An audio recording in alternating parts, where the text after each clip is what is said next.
stories of the day.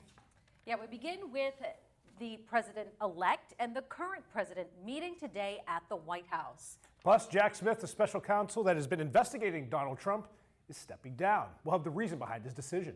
And our neighbor's place, the warming shelter that has been in place for a long time in Erie County, has a big change tonight.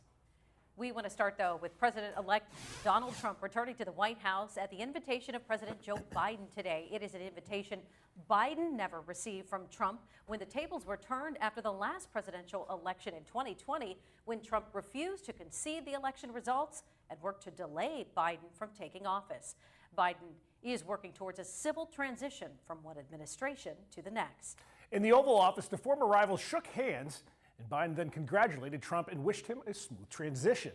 Now, Vice President Kamala Harris conceded defeat last Wednesday before a crowd of supporters in Washington.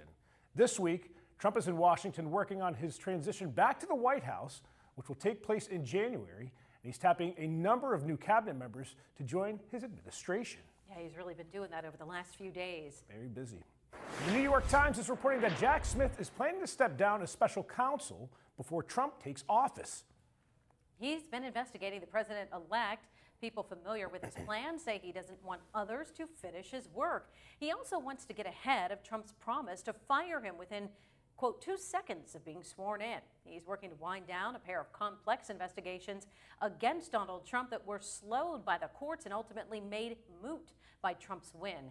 The big question is whether Smith's final report detailing his charging decisions will be made public before Inauguration Day.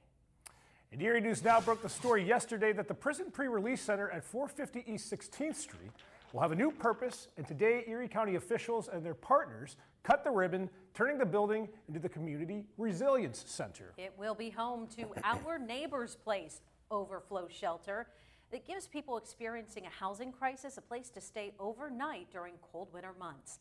The shelter rotated through host churches every 2 weeks for the last 13 years. The Erie United Methodist Alliance said it's been a logistical challenge, and host churches welcome the one single location that they now have.